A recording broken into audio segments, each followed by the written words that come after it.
السلام علیکم ورحمۃ اللہ وبرکاتہ۔ کیسے ہو دوستوں؟ امید کرتا ہوں کہ آپ سب خیریت سے ہوں گے۔ الحمدللہ میں بھی خیریت سے ہوں اور آپ سب کے لیے دعا گو ہوں۔ آج میں پھر آپ کے سامنے حاضر ہوا اسلامی تعلیمات کو لے کر کے۔ اسلامی تعلیمات میں ہمارا موضوع تھا حسن اخلاق پر، اس کے آگے کی جو روایت ہے وہ میں آپ کے سامنے پیش کروں گا۔ آج میں جو آپ کے سامنے روایت رکھ رہا ہوں وہ بخاری شریف کی حدیث ہے۔ حدیث نمبر ہے 2451، یعنی 2451 نمبر حدیث ہے۔ حدیث میں حوالہ ہے حذیفہ رضی اللہ تعالیٰ عنہ کے حوالے سے۔ حضرت حذیفہ رضی اللہ تعالیٰ عنہ فرماتے ہیں کہ میں نے نبی اکرم صلی اللہ علیہ وسلم کو یہ ارشاد فرماتے ہوئے سنا، یعنی آپ سے سب نے کیا ارشاد فرمایا وہ بتا رہے، فرماتے ہوئے سنا کہ تم میں سے پہلے کسی امت میں ایک آدمی تھا، یعنی ایک واقعہ بتایا اللہ کے رسول صلی اللہ علیہ وسلم نے کہ تم میں سے پہلے کی امت میں ایک آدمی تھا، جب موت کا فرشتہ اس کی روح قبض کرنے آیا اور روح قبض ہونے کے بعد وہ اس دنیا سے دوسرے عالم کی طرف جب چلا گیا، جب اس کی روح قبض ہو گئی، موت کے فرشتے نے جب اس کی روح کو قبض کر لیا اور جب وہ اس عالم سے دوسرے عالم میں جب چلا گیا، اس کی روح جب اس کی دوسرے عالم میں چلی گئی تو اس سے پوچھا گیا، یعنی اس سے پوچھا گیا کہ تو نے دنیا میں کوئی نیک عمل کیا تھا؟ نیک عمل کیا تھا؟ اس نے عرض کیا کہ میرے علم میں کوئی ایسا عمل نہیں ہے، یعنی اس آدمی نے جس کی روح قبض ہو گئی تھی اور وہ اس عالم سے دوسرے عالم میں جب پہنچ گیا تو وہاں اس سے جب سوال کیا گیا کہ بھئی تو نے دنیا میں رہتے ہوئے کوئی اچھا عمل کیا تھا، کوئی نیک کام کیا تھا؟ تو اس نے کہا کہ نہیں، میرے علم میں تو ایسی کوئی ایسا عمل ہے نہیں۔ اس سے کہا گیا، یعنی پھر اللہ کی طرف سے اس کو کہا گیا کہ اپنی زندگی پر نظر ڈال اور غور کر۔ اس نے پھر عرض کیا اس نے پھر عرض کیا، جب یہ سوال اس سے پھر پوچھا گیا کہ تو اپنی زندگی پر اپنی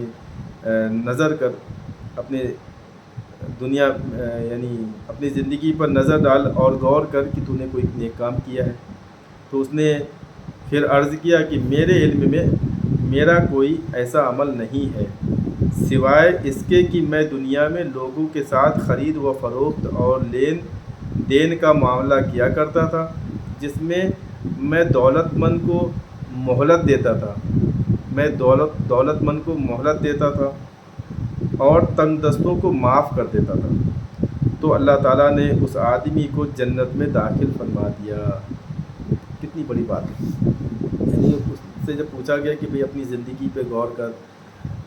اور اپنے عمل پر غور کر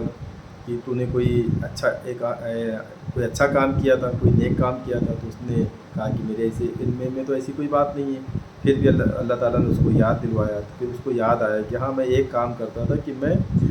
مالدار کو جو ہے مہلت دے دیا کرتا، جب وہ ہم سے کوئی چیز لے لیتے تھے،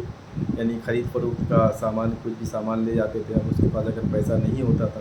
تو میں اس کو مہلت دے دیتا تھا کہ بھئی آپ اس کی رقم جو ہے اتنے سے اتنے دن میں یا اتنے مہینے میں یا اتنے سال میں اتنے وقت میں لوٹا دینا۔ تو اس مہلت کے ساتھ میں اس کو سامان دے دیا کرتا تھا، تو اس کی وہ ضرورت پوری ہو جاتی تھی۔ جب کوئی غریب ہوتا تھا، جب وہ کہتا تھا کہ بھئی میرے اندر طاقت نہیں ہے کہ میں آپ کو یہ اس کی رقم دے پاؤں گا، تو پھر اس کو جو ہے وہ معاف کر دیا کرتا تھا اور اس کو سامان دے دیا کرتا، یعنی اس کی بھی ضرورت پوری ہو جاتی تھی، مالدار کی بھی اور غریب کی بھی۔ تو یہ کام یہ کیا کرتا تھا، تو اللہ تعالیٰ کو یہ ادا اس کی اتنی پسند آئی کہ اس عمل کی بنا پر اس کو اللہ نے جنت میں داخل کر دیا۔ تو اللہ تعالیٰ ہم سب کو اسی طرح سے اپنے لوگوں کے ساتھ میں اس طریقے سے کام کرنے والا بنائے اور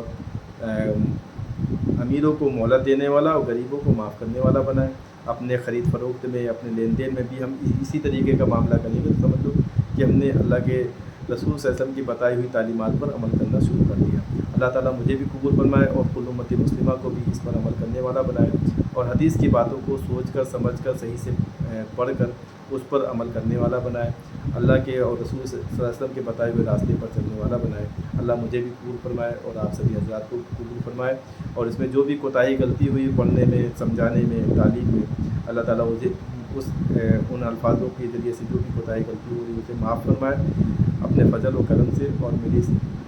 اس عمل کو اللہ تعالیٰ کو فرمائے۔ السلام علیکم ورحمۃ اللہ وبرکاتہ۔ وآخر دعوانا الحمد للہ رب العالمین۔